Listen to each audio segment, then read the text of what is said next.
Hey, I'm Alex Garrett, and if you know anything about my work life, I used to work with a group called the AutoLab every Saturday morning at what 7 till 9, 8 till 10. The hours were all over the place, but we got it done every morning on radio. And one of my longtime friends now, the last few years, out of that, Robert Erskine, I want to bring him on to talk about the Queen because he reports and reported from jolly old England, and it feels good to say that again. Robert Erskine from jolly old England. Welcome back to this world again. I give you a royal salute, Alex. Thank Uh, you very much for having me on. you've got your Great Britain flag. I've got the USA because Yeah, moment of unity where we all miss and honor the Queen. And I wanted to have you on before tomorrow's royal festivities. And sure. you're in the know, you're in there. And I want to know, firstly, your thoughts on the passing of Queen Elizabeth II at 96. Well, you've probably heard this so many times. Those of you who have clicked on to see live coverage and stuff that is coming from England. The bottom line is, I was deeply emotional and cried. I almost washed my contact lenses out.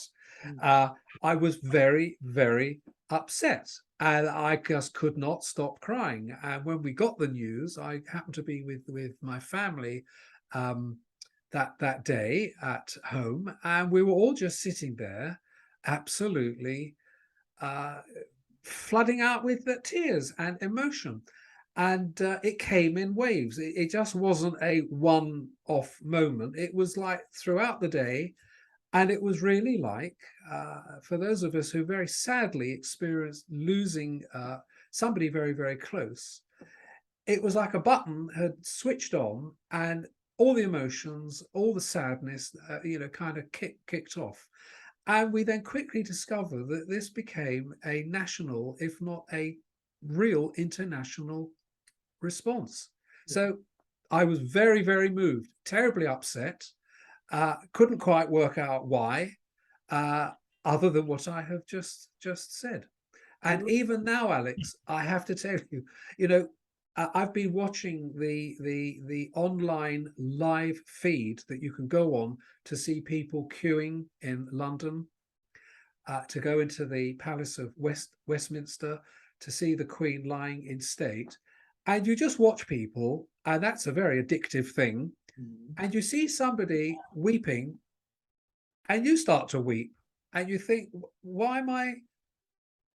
Right. It's because you are connected. You are connected to all of this. We've also seen like the prime ministers literally wait in line. They're not saying, I'm better than you, let me up. No. We saw two wait in line.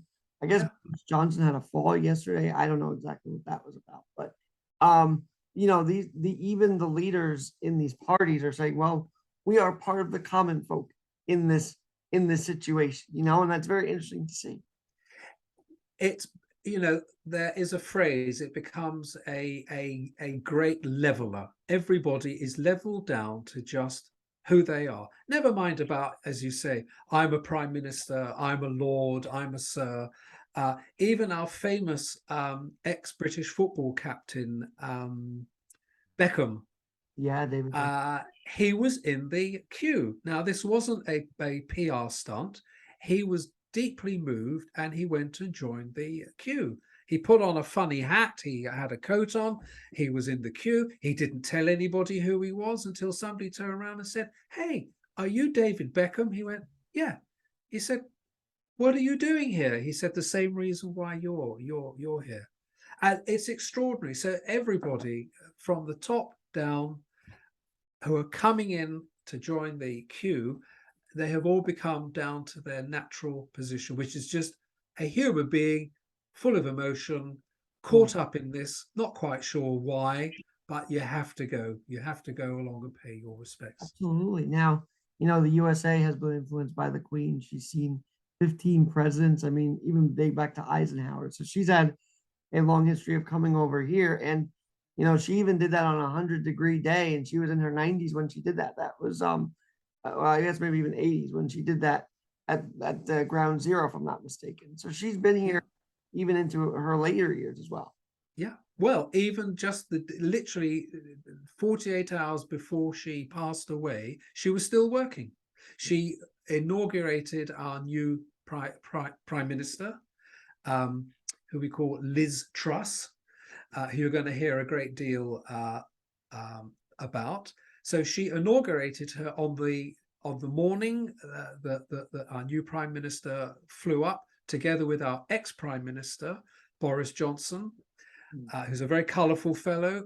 He was deeply moved afterwards by the news, as was our new prime minister. But the fact is, Her Majesty, Queen Elizabeth II, was working literally right up to the very end. She wasn't sitting in a chair having tea and toast, or tea and marmalade or toast. She was working, and everybody saw this. And this was what was so utterly remarkable. Somebody of her age still working. And real Fantastic. quick into the cars aspect of this, because I know you followed her love of cars as a mechanic Yeah. and whatnot. But there were so many times where there were false start reports. If you remember, they used to have like these false tweets out. The Queen, they were prepping for this for a long time. As you say, no matter how much prep, no matter how many times you try and word it, it's still a shock. Even when we all saw it coming eventually, it's still a shock. Well, of course. Look, there's a terrible line. People die. Everybody dies. I don't want to sound like a gramophone record. It's one of the great certainties of life, is that our life is going to end. Now, the fact is, we were all watching her. The last year or two, it became very clear that she was having issues with what her press office were putting out. She's having mobility issues. Well, it really wasn't mobility. She was getting tired. She has worked non-stop for 72 years, right up until she almost died. And so people become older. Things don't work as well. Just like a car, it covers so many thousands of miles, and things start to wear out and go wrong. The same was happening with the Queen, and it became very, very evident that this was happening. But we couldn't accept it. Nobody could accept it, for the simple reason. And she had COVID, if I'm not mistaken, right? Yes, she also got COVID, and there've been rumors that maybe this had something to do with it. Nobody quite knows what the medical reasons were as to why she died. Certain statements have been made that it was just conditions of becoming old. I suspect in years to come, something will be released and we'll learn a little bit more. But the fact is, she was like a brick in the wall. She was always there. She was solid. She was fixed. She kept everything going. She maintained her demeanor most of the time. So it was this shock. It was this, how could this possibly happen? It was a non-acceptance, because she's always been there. Always been there for all those generations who've grown up with her. Well, I'm glad you mentioned growing up, because the on there, I said, "What's your experiences with the Queen?" And your experience with the Queen, if not right next to her all the at times, had to deal with starting in childhood. So tell us about your schooling and how they honored the Queen, because this is fascinating. Yeah, well, now people might not know this. I will let the beans out. I was a 54 baby, so that makes me 68 now. Now, my earliest memory of who the Queen was actually at nursery. Okay. It's really, really peculiar, and I remember this very well. One day, we all had to come into nursery very nicely dressed, and there was a party, and there was cakes, and there were balloons, and there were songs, and there was clapping. Of course, I didn't know the significance of the Queen, but there were all these photographs all around the classroom on the wall of Her Majesty. We now fast forward to primary school, and the same thing used to happen when we were told in the reception classes. So that's when you're very young and you've come from nursery into your primary school. We were told that it was going to be the Queen's birthday in so many days' time, and you've all got to write birthday cards. You're going to make coloured birthday cards, and they're all going to be sent to the Queen, and the royal post are going to come and collect it. So there was this big activity. There was a lot of energy going into making birthday cards. And then, of course, on the day, if we were at school, there was singing in the hall. There were prayers in the hall about the Queen. There was a big picture of the Queen stuck on the wall in the hall. So we grew up. So we grew up with this lady. And then, of course, as you get older, you read about her. And then, of course, at Christmas, she had this tradition, which was the Queen's speech on Christmas Day. So the whole country would come to a stop. They would stop their Christmas lunch. It would be in the afternoon. Most people would have had far too much to drink because it was Christmas afternoon. And you'd all gather around the television and you would listen to the Queen's speech. And she was always offering support and warmth. And in hindsight, it was always love. She was never telling you what you should or shouldn't do. She was saying, you know, if that year had been a particularly bad year for whatever reason, she would always have a positive outlook that in time to come, things are going to get better. Things will invariably change. So as a kid, you grew up with this figurehead, with this person who was always there.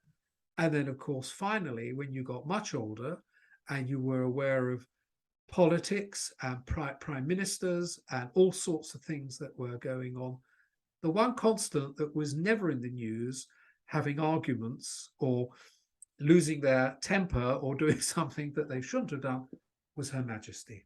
So there was this constant running through. So that was my earliest childhood memories. It's amazing you mentioned politics. I don't know if she ever went to, I'm sure she went to Parliament, not in her later years, but I never really saw footage of her in Parliament. Has she ever gone there? Or? She goes and opens Parliament. Okay. And then, of course, there are certain times where she has to sign political papers, and over the years you really only got to saw that you only saw that in the press, and then in later years when the television was allowed to come in, you were allowed to see certain procedures, which was magical, because what you were seeing, as we're seeing now, is pure English history, pure English tradition that goes all the way back to when royalty was first established here.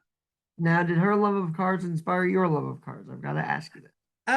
I wouldn't say that her love of cars inspired my love of cars, but what I found out about her was absolutely fantastic. Absolutely brilliant. I mean, I mentioned this on AutoLab about the fact that the Queen was a trained mechanic. World War II came along. She wasn't, you know, popped off to some safe house somewhere in Britain wearing a crinoline dress and having, you know, a nice time. She went straight into the army. Whether this was a PR thing, I don't know. I suspect that that the royals decided that they've got to pull their weight, and they wanted to contribute and be part of the war effort.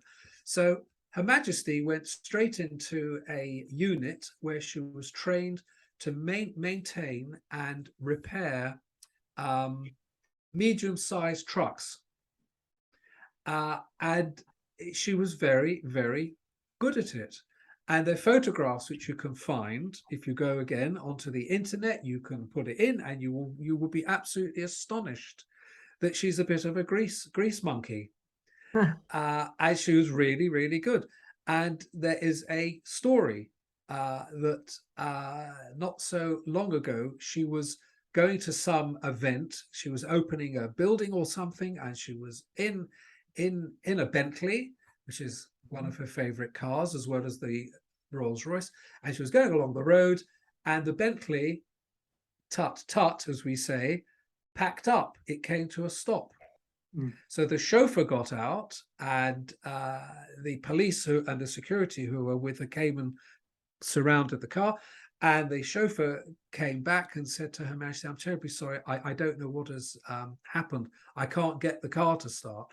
So the Queen got out, and she knew that in the trunk of this car were a spare set of sparking plugs, and what's called a rotor arm. For those of you who know what an old car is, you had ignition points, not electronic ignition, but you had a set of points which opened and closed. She knew her stuff. She rolled up her sleeves. She got into the engine bay. She did some basic checks and she said, right, there isn't a spark coming from the distributor. She got it off. She replaced it. She changed the plugs as well. We'll put everything back. And she said to the chauffeur, start it. Engine started. Love They it. all got back in the car and they went off.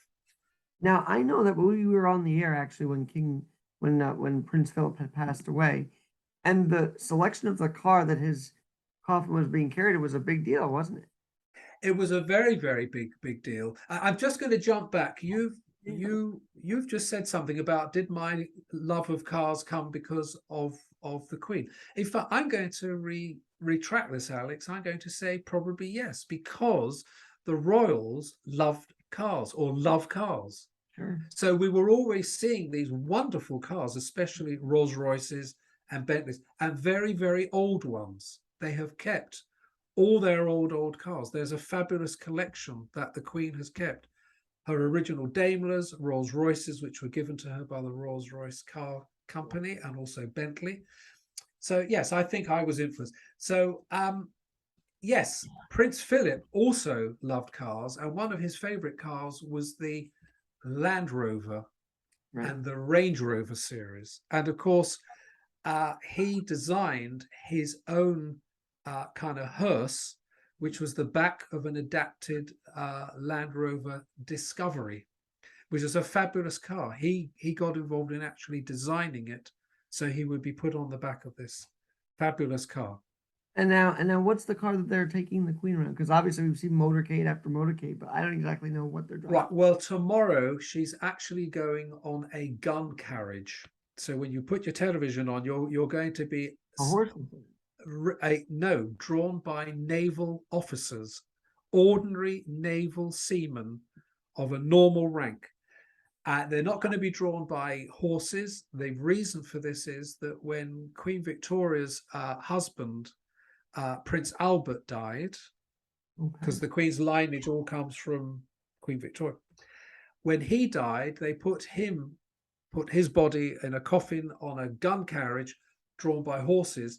There was an incident where the horses wouldn't settle, and one of the horses started to become wild.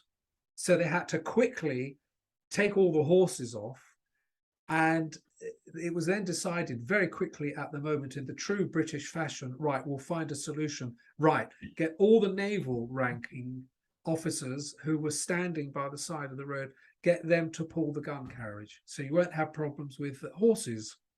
So tomorrow you will see a very strange event of the gun carriage being pulled by naval ratings, as we call them, pulling Her Majesty in her coffin down the road.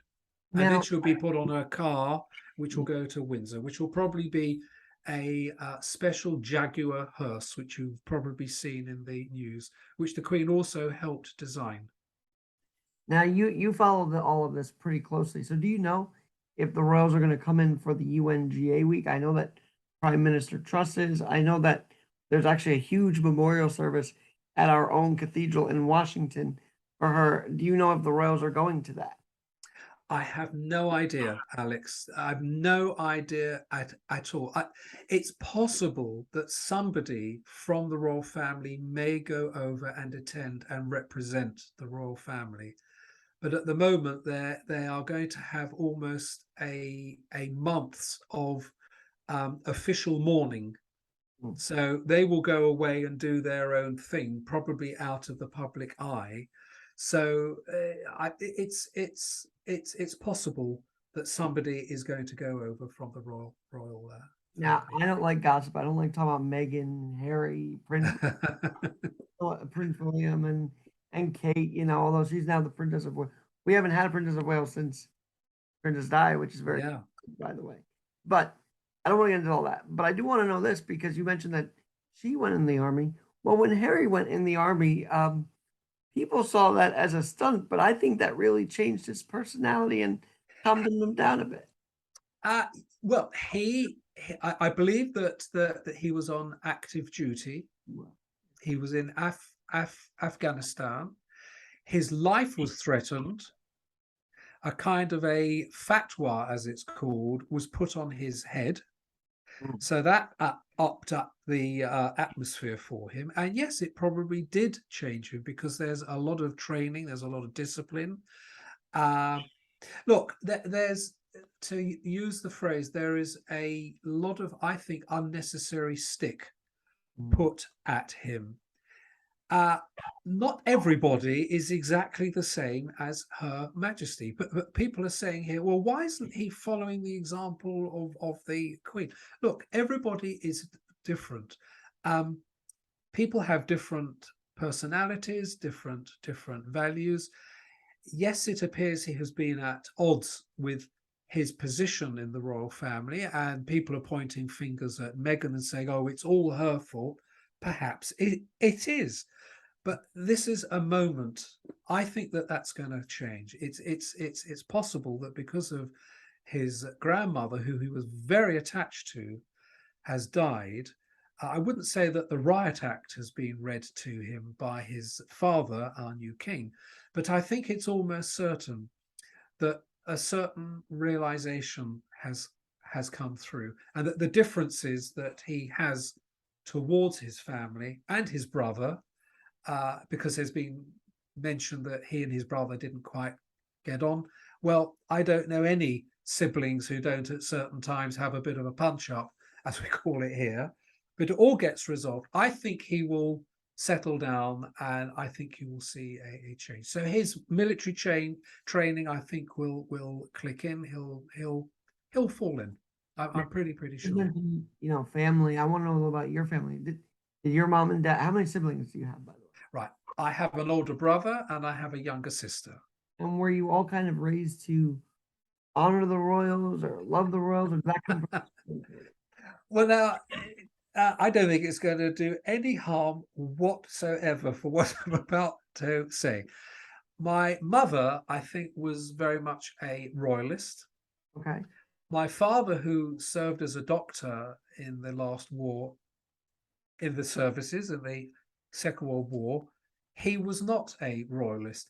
He, in fact, used to get highly irritated when he would see a cavalcade of the royals going down a road in London. He would say, and I hope he forgives me because my parents have since died, he would get agitated and shout at the television and say, the royals, everybody makes a fuss about a royal. They don't know what it means to sit in a traffic jam. They've never known what it means to be held up in a traffic jam. Everything, runs smoothly, whereas us mortals, we have to deal with day-to-day irritations. So the painting that I'm creating for you here is that my mother was a royalist, almost for certain. My father, I'm not quite sure. I think he took it with a grain of salt and would, sort of, I'm sure he would be very upset if he was here now, as with my mum,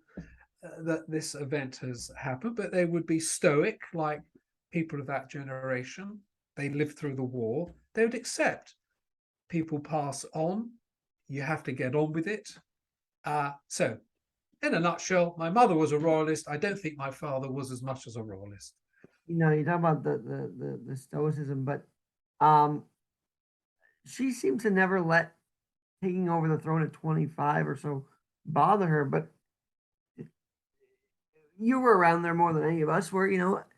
Did she show signs of like youth as a queen? Like, was she still I pretty?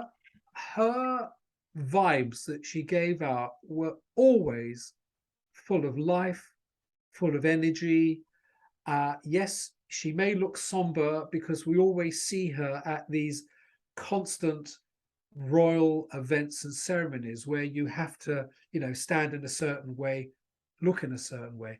She was actually a very mischievous, fun loving person. She loved it when things went wrong. There was an interview that I saw about her where she said what she loved was when she was all dressed up, standing in some very, uptight situation. out of the corner of her eye, she was always looking and waiting for something to go wrong. Somebody dropped a glass, somebody tripped, something fell over, somebody forgot their lines. She loved it when it all went wrong. She never got angry when something didn't quite go to plan, although she's a human being, and I'm sure she got irritated. But she was full of fun, full of energy. She always had this twinkle in her eye. And everybody who has ever met her has said she put you at ease. She knew that you were nervous because it's built into you that when you meet the Queen, there's this whole thing going on. You were put at ease by her, and she was just one of these exceptional people that just radiated a warmth and friendship to you, which a lot of people don't have when they're in these positions. And briefly, you'll see that our new king walking around is a lot more relaxed. A lot of the barriers have come down. You've seen him in the queues shaking hands. Indeed, he let a lovely lady give him a great big hug and a kiss the other day. That's never happened before. I mean, you just wouldn't have this a few years ago. So Robert, there are changes. there's an expectation that they shouldn't cry or something, but all four of her children have shown emotion throughout all, Yes. and that is very not what we see from the royals, if you will, right? No, I mean, all of us have been led to believe that there's this stiff upper lip. The British, there's this joke that, when things go wrong, you just pick yourself up and you carry on. And this came from the royals. This was a royal manifestation, and it actually came from Queen Victoria. Whatever's going wrong, we will just pick ourselves up and we will carry on and be tough and all this kind of thing. What it's showing you, Alex, is that the royals are human beings. Yeah. And the Queen was probably the greatest human being of our era, those of us who've grown up with her. Everything about her is wholesome, kind, not judgmental, not dictatorial. And we're fortunate that we've had her as an example, because other countries, sadly, as we are now experiencing, have these dictator types, dictatorships, who rule with fear and terror and all sorts of horrible things. We have in this country an example that you don't have to have this, that you have a royal who admittedly doesn't tell people what to do. She's politically not supposed to make decisions, but that just by a certain word or an intonation, she can know that she's not happy about something. Well, she addressed Trump when he was over there. She addressed a lot of the presidents. I mean, really, they carried everything when Trump went over there. I never heard her speak until that moment. Like, she had that whole dinner there, and she spoke, and she was very vocal about things, if I'm not mistaken. But she was outspoken, but up to a point. She would get to that point, and that was, enough said. You got the message without her actually saying, I disagree, or I'm not happy with your behavior, or I don't agree with what you're doing. She would hint. It was very, very subtle. All right, culturally, because you're involved with her culturally, because she had something very special with you involving one of your sculptures. First of all, I didn't know you were a sculptress, because we've only focused on the the car side of you, but you are, and she was there for one of your sculpture unveilings. What was your experience with the Queen? Well, I don't know how much time we have got. We got a lot. I can always. Okay, well, here's a story. First of all, I was very lucky in my career to become a fellow of the Royal Society of Sculptors here in England. It's the only organization that's recognized with royal patronage that's connected to British sculpture. There are not many of us. We all work very, very hard. And for me, I'm not really a kind of a club person, but I found myself being nominated to become a fellow of the Royal Society of Sculptors. And I have to tell you, it was quite something, because I suddenly realized that it's a recognition of your very hard work and the standard which you aspire to. That's really all that it's about, other than promoting sculpture. But my experience was, I was very fortunate that I had a commission for a piece of sculpture that went up in the northeast of England in a place called Sunderland, which was very famous for 700 years of shipbuilding.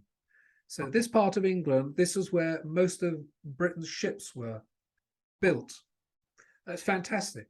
So to cut a long story short, my sculpture, which is based on a cross-section of a hull of an ocean-going liner in a sculptural form, that's what the sculpture was. It was put at the entrance to a new business park. And this was back in 1996, I think it was. So it's going back a little while. And this is a big sculpture made out of stainless steel. And I was halfway through making this thing, and it was a big monumental piece, when my client called me and said, just to let you know, the business park is going to be opened by the unveiling of your sculpture. Oh my God. And I kind of froze, because this had never happened before. And I thought, my goodness, the Queen's coming all this way to open the park. He said, yes. He said, so I just thought I'd let you know. I'll fill you in with the details and the timing and all this kind of thing. Fine. So we fast forward to the day that the Queen turns up. And unfortunately, 5 days before the Queen came to unveil the sculpture to open this huge business park, which gave employment to nearly 5,000 people, the biggest shipyard that employed 12,000 people was closed by the then Prime Minister, Margaret Thatcher. She closed the Swan Hunter shipyard down overnight. Wow. So this is 5 days before the Queen comes to open the business park and unveil my sculpture. Why am I mentioning this? Well, the media got hold of the news that my sculpture was based on a cross-section of a huge ship that was built at this yard down the road, literally half a mile down the road from the site of the new park. And the media called my sculpture the memorial to the demise of the shipbuilding industry in Great Britain, and that Margaret Thatcher had commissioned this sculpture to go up, which of course wasn't true. Okay. So this whole thing kicks off. Margaret Thatcher as well. Look at that. Yes. So Margaret Thatcher's involved in. So I got wind of this, and I contacted my client and said, this isn't right, and you've got to put a statement. He said, we're going to be putting out a statement to say this has nothing to do with it. No, it made no difference. It was on the news for the 5 days, every day before the Queen came. So, of course, it raised my profile, which was not what I wanted, in the wrong way. And on the day, the plan was that my sculpture was going to be hanging from one of England's biggest cranes in midair, and then the Queen would arrive, the sculpture would be lowered down very slowly. I would tighten a couple of nuts to hold the sculpture onto the foundations. The Queen would come and formally cut a ribbon that was put round and say, I now open the park. What happened was the crane went down, and one of the threads that was holding the sculpture down jammed. One of the engineers I was working with hadn't followed my instructions, which was to put grease on all the metal studs, as they're called, so that there was no problem. There was stainless steel on stainless steel jams. Those of you who know metals. So my instruction, and I only worked this out as it was happening, I thought they haven't put the grease down, so there's going to be a problem. These nuts were still on there, and they managed to get them off except one. So for 20 minutes, the Queen had to wait whilst all these guys, including me, were struggling to undo one bolt, which I've got here in my office. And we undid it. The sculpture went down. The Queen came and unveiled it. Everybody clapped. Did you shake her hand? I mean, No, not I proper. wasn't permitted to. Right, that's not proper. But the end of the story was, and it was a little bit sour, and I'll finish. She went off, and there was a demonstration down the road of all the unemployed ship workers who'd just that week been made redundant. They had come to the park. The police had cordoned them off because they didn't want a demonstration anywhere near Majesty and Prince Philip. And shortly after Her Majesty and Prince Philip left, all these ship workers came onto the site, and my client I saw was there, and there was this sea of people came running up the road. He ran into what was called a porter cabin. This is a metal cabin, locked the door, called me over and said, "You've got to deal with the demonstrators." So the Queen had been there. The demonstrators, quite rightly, were very angry about this. Well, and that's amazing, because we're seeing, There we are. here we are 20, what now, 30 years later almost. They're still angry. There are people out there angry that their tax-paying dollars are going to Yes. the Yes. funeral for the Queen, and they're actually telling King Charles this, and then you've got that heckler called Prince Andrew, man, and look, whatever you think about that, it's very not traditional. So what's led these people to sort of break tradition and break the silence? Sorry, what's the What do you think is the culture change in Britain that they can feel like they can break the silence? Okay, people are feeling that things are more accessible. There is a feeling, there's a minority who are feeling that the royal family shouldn't be here, that they can demonstrate, they have a right, wherever it is, to demonstrate and say, "I disagree with what you stand for and what you're doing." And this is what we call democracy. Yes. This is extraordinary. You couldn't do this in Russia, if I mention that. If somebody stands up and says, "I disagree with Mr. Putin," you would never see them again. So what's happening is there is a relaxing of this kind of serious protocol. I think with the passing of Queen Elizabeth, there's a relaxation of the way that it was done. Now it's changing. As I said, King Charles was out in the queue, the famous queue, the longest queue ever, that's over 5 miles, still going as we're talking now. He was there being kissed by members of the public, his subjects, if you want to call it that, shaking hands. That's not happened before. So there's going to be more vocal dissent, not thousands of people going mad, but you're going to hear people are going to be demonstrating that the royal family shouldn't be here anymore. We're living in a modern time. Things have to move on.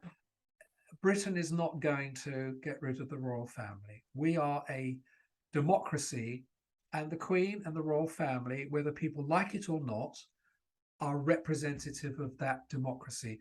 This even-handed.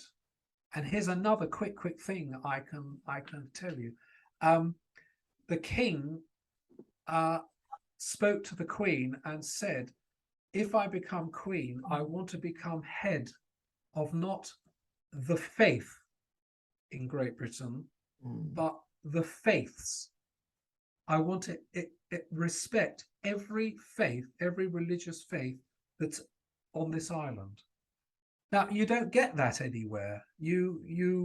you have countries who are not happy with one particular faith and they don't give them the total freedom. England, whatever your faith is, you can come here and practice it and you won't be interfered with. And that's because of our tradition of the royal family where everything is equal.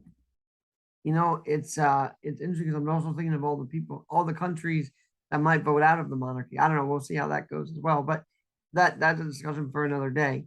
Um, this thing about the Queen and the demonstrating though is really fascinating because I'm not a big fan of Prince Andrew, and I think he might end up leaving. Being that was one of her big moves is to kick him out of Buckingham. Right? So he might be gone for good after this. We don't know, but it could lead down that road. I think it's smart of her to do what she did though with that.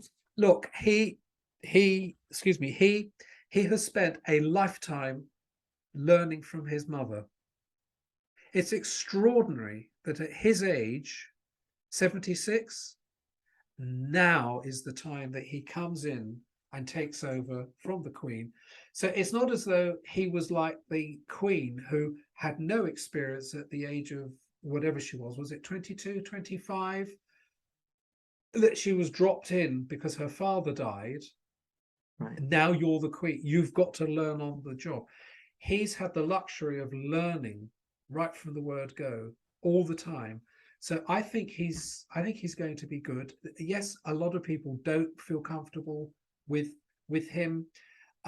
He is actually a radical in many ways. He was one of the first in the early 70s to talk about global warming. He started publicizing it before anybody did, and people thought he was bonkers. He was nuts. He said this is something which is really very serious, and we've got to look at this. He's absolutely right. So I think in many ways he is the man of our time now, and I think you're going to see that he's going to be very forward thinking, very open-minded. Sorry, he'll. Were you talking about Charles or were you talking about Prince Andrew? Which one were you referring to? Charles. Sorry, I'm talking about Charles. Sorry, I've gone off. Andrew, look, you're always going to get one black sheep in the family, to use the phrase. This is what his title is. He's become a black sheep. People don't always behave in the way that you want them to behave. It's yet to be fully revealed as to whether everything that the media has written about him and publicized him really is the truth. But look, he has issued a statement today to say that he loved his mother dearly and learnt so much and will cherish her and will try to follow, not in her shadow, but to follow her example. Whether he's got no option to do that, true, you can talk about, but he's having to toe the line. Now, being part of the Royal Society of Sculptors, did you ever get to Buckingham Palace? Were you ever there? No. I got to a couple of receptions where the Queen was, but unlike the Dutch Queen, who I met, and I spent some time with the Dutch Queen, where you could shake her hand, you could stand very close to her. She was like an auntie, basically, a member of your family. The protocol is you were not allowed to go near the Queen unless you were invited. So the receptions that I went to, we were allowed to be there, but you weren't allowed to just casually walk up to the Queen and say, "Hey, my name is, I'd like to shake your hand." You were not allowed to do that. It's possible that things are going to change there. All right. Culturally, I want to continue with that. Yeah. Because often I always thought Bond and the Queen were inseparable. Like, come on now. And wasn't M sort of based off of the Queen's? I always thought that there was some. Yeah. Of course. Look, characterizations, particularly in the Bond films, the best example of how you should be is the Queen. So why not make M a kind of a mirror image to a degree of her Majesty? You know, a woman who's cool, calm, in control. You don't really argue with, because if you do argue, well, that's not going to go down very well. Mhm. But this whole thing about the Queen taking part in the Bond film, where she opens the Olympic Games here in London, was fantastic. I don't know of any other head of state who would have dreamt of saying, I'd like to do that. It was actually the Queen's suggestion. The Queen wanted to be part of a Bond film. Now, had she met So that's Connery? great. Went through a string of Bonds as well. So had she met Yes. every one of them? Do you know? Or? I don't know if she met every single one of them in a film, but I know that she shook hands with them, because at film premieres and so on, the Well, I thought Queen would she often did come a along. a commercial also. I thought, or something Uh, I don't know if she did a commercial. No. I don't think she did a commercial. What she did recently was that we have a figurehead, a children's story called Paddington Bear. This is a lovely, cuddly character called Paddington Bear, and Paddington Bear goes to the palace to have tea with the Queen like. That's it. and brings out a marmalade sandwich. There's this whole thing about the marmalade sandwich. Mhm. And the Queen loves to act, apparently. She's a fantastic or she was a fantastic mimic, as is King Charles. King Charles is a fantastic comedian. He's a very gifted guy. He plays trumpet, cello. He's very good at acting. The Queen loves to dress up and party and act and have fun. So this was a natural thing for her. So this was a great thing. This was another thing. So you can go on that line, put in Queen and Paddington Bear, and it'll come up, and it's fantastic. I've seen that on actually on TikTok. I've seen a couple videos of that. Yeah. Now, my the first introduction I got to the Queen was my dad loved the Naked Gun series. So, of course, we watched her in Naked Gun where Reggie Jackson tries to shoot the Queen and then, Frank Drebin saves the Queen. That whole thing. That was my first introduction. And it was so funny. She was such a cultural impact, even in the comedy world like that. Yes. Well, look, the Queen gave patronage to our theatre, to our orchestras, to our arts. There's Royal Covent Garden. There's the Royal Philharmonic Orchestra. There's the Royal Academy of Arts. Culturally, she's been accused by individuals of, well, she really wasn't interested, and if you took her in front of a painting, she would glaze over and she wasn't interested. I don't think that is true. I think she was a very lively person. She was very, very connected, and arts, entertainment, culture are very, very important. That all of this art stuff is the embodiment of a society and a country, and you can often judge a country by the vitality of the art. And the interesting thing is that arts and culture bring more money into Great Britain than any other industry. They aren't very well supported by the government. So this isn't a plug from me to say that the government ought to be supporting the arts more. But the royal family and royalty have always been associated with art and culture. And that's the reason why it is such a rich, deep reservoir of it here in England. We talk about the Queen, we talk about all about her legacy, but I want to know, and maybe AutoLab listeners want to know as well, what are you doing these days since that has kind of come to an end at the moment? Well, I've been very, very busy in my studio. I'm very lucky that I've got a studio here at home. So I'm busy in my studio. I'm actually, and you can watch my website in the coming weeks. I'll be posting my stuff on. I'm going through a mechanical phase. I'm making sculptures that are connected to, I suppose you could say, homage to the internal combustion engine, because all the talk of EVs coming out and Yeah. battery power, and in 2025, 2035, production of the internal combustion engine across Europe is finished. It's cut. That's it. So there's no more engine production being planned. So I'm fascinated by how components inside engines work. So I've taken a crankshaft Okay. and I'm making a sculpture that's going to be called Soft Crankshaft, and you'll see it on my website. So bottom line is I'm very busy making sculpture, RobertErskine.com, by and the I'm way. enjoying myself. RobertErskine.com is the website. www.roberterskine.com. E-R-S. Erskine. Well, I'm roberterskine.com. glad to see that you're still involved with cars because I know that's your first passion. Yes. I emailed you yesterday, you messaged me back with this long surname, and I'm thinking to myself, all right, let's break this down a minute. So, what is and were you knighted by the Queen? No. This is just a bit of fun. For a birthday present, I was given. Are you ready for this particular bit of fun?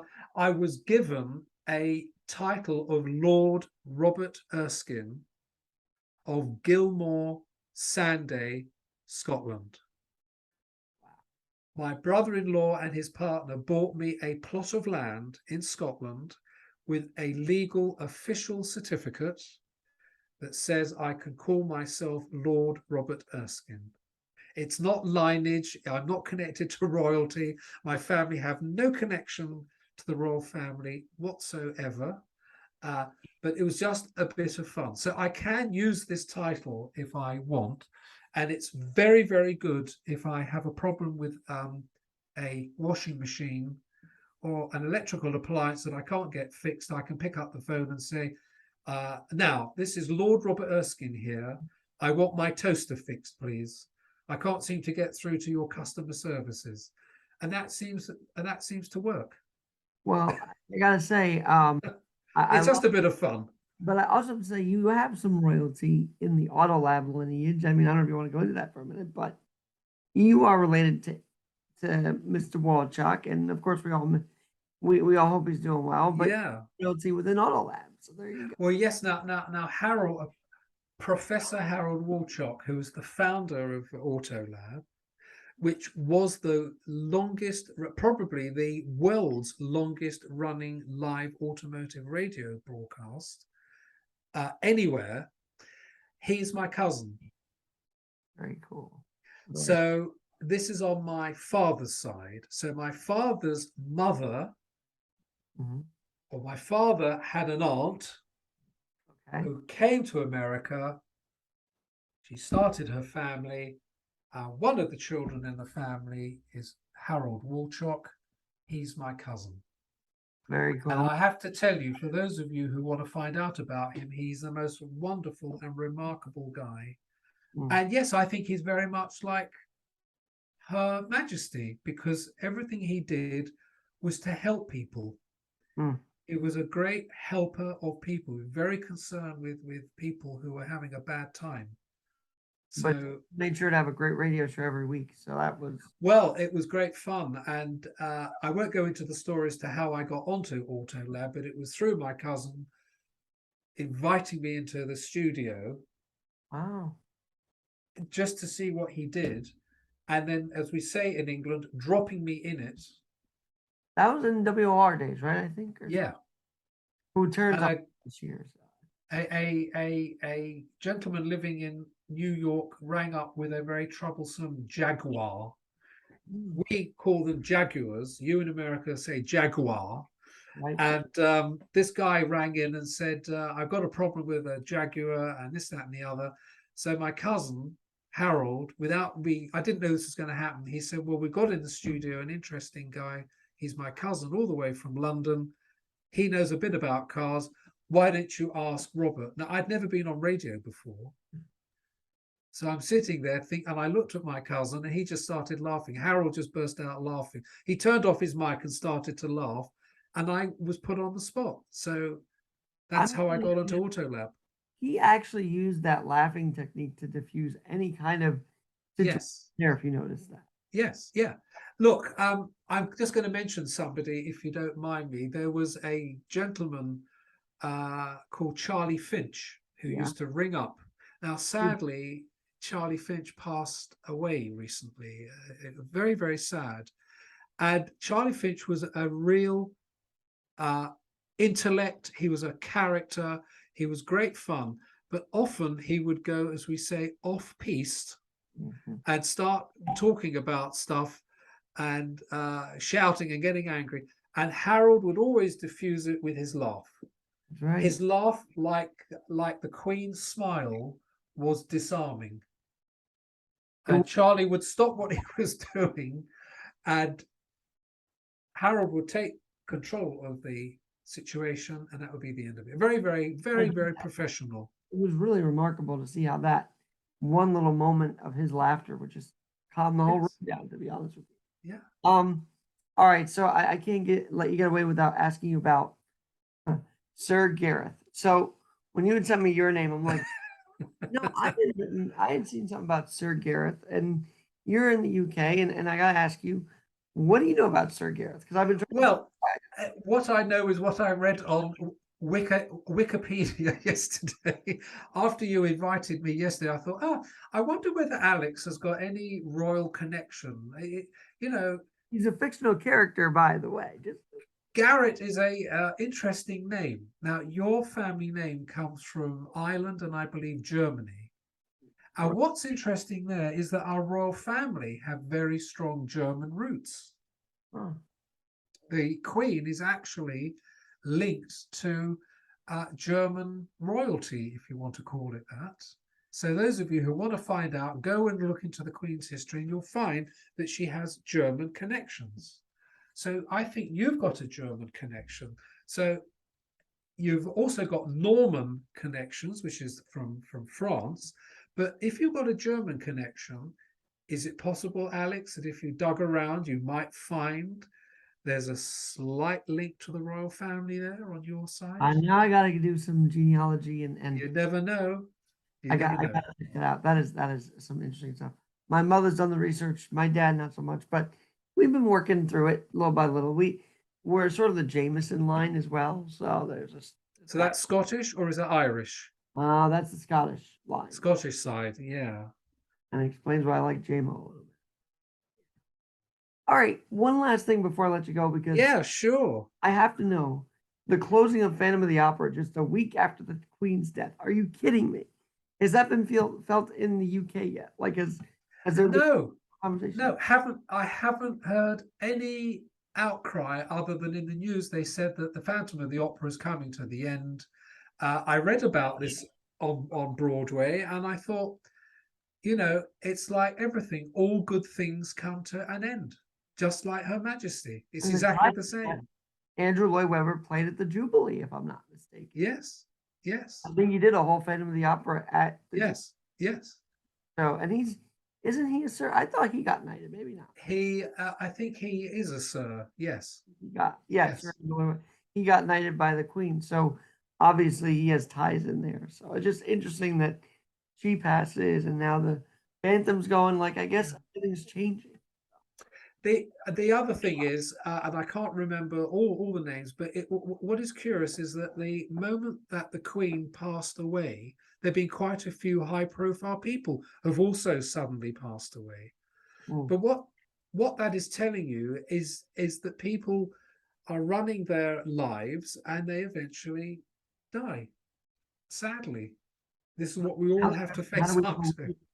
Prolong it as long as a Vince Scully or a Queen Elizabeth II, right? I mean, those two, to me, passing away in a matter of months, those are cornerstones of America. And so how do we say to live that long? That's the question. Well, I think, take a leaf out of the Queen. She worked every day. She never stopped working. So, we sleep at all, or did she? Of course she did sleep, but she worked every day. Every day she was dealing with papers and all sorts of royal stuff that she has to do. I believe that the first 2 hours after she woke up was spent going through all of these papers, all of these documents, checking stuff. And she's also got fan mail. Wow. So she always wrote to people. And in fact, very, very quickly, I read a charming story that a little 6-year-old boy in London wrote to the Queen to wish her happy birthday and to say what a fantastic, no, sorry, to say how wonderful the Jubilee was. And on the day that it was announced that she died, a card was delivered for her by the royal, was delivered to him from the Queen, a handwritten card saying how touched she was by such a lovely message. And she wished him well. Now, isn't that curious? He should get that on the day that she died. That boy after will the Jubilee. put that forever in his. Yes, he said he will cherish that for the whole of his. I mean, he might even just carry around with him. I don't know, but that is special. All right, Robert Erskine, thanks so much for doing this, and I really hope that we can get the band back together soon. Yeah, it would be fantastic. But the good thing about not doing AutoLab is that my Saturdays came back to normal. Well, I'm glad that you were part of it when you were, and that we got to form a friendship as well. So Yeah, absolutely, and that is very, very important. And that, I think, is the key thing that we end on, because the Queen made zillions of friends wherever she went. There's not one person that she ever upset or hurt or deliberately annoyed. right. But there was a friendship. It's a world friendship. That's why so many people are coming here. I might put this in another time, but I want to know one of the things, because I usually open your segment with, the Beatles, "Baby, Can You Drive My Car?" Yeah. Was she a fan of them? Did she get to know them? Like, was there a Of connection? course she did. Yes, yes. Oh, yes. Yeah, yeah. In fact, Paul McCartney is knighted. That's right, he's Sir Paul McCartney. So, Yeah, and obviously, what a UK invasion, as they called it back in '64. yeah, Actually, 10 years after you were born. Interesting. yes, So you were 10 and a half. yeah. I mean, it's all very interesting. And then also, that you mustn't forget that the Queen was iconic in the 60s. Yes. Yeah. The 60s where everything took off, everything all became good and exciting. She was right there. She was an absolute Woodstock, that I remember, right? I mean, Sorry? She never went to Woodstock that I can remember. Yeah, yeah. I don't think that she went to Woodstock. But it sounds like, based on what you're saying, she would be up for that, because she wanted that. Yeah. Well, one little anecdote, one tailpiece, is that she loved chocolate. Okay. And she would often, late at night, before watching a film or something, she would get on a bicycle and cycle down to Piccadilly from Buckingham Palace to a sweet shop that was open, and she'd just walk in with a scarf around her head and an old coat and buy Cadbury's chocolate. Amazing. Well, What do you think of that? Thank you, Robert, for making this There we go. even better, and we will have you back on for sure. Looking forward to it very much, Alex, and thank you so much for inviting me on. It's been great fun. This has been a simulcast reel of Alex Garrett Productions and Alex Garrett Podcasting. We'll talk to you soon. Take care.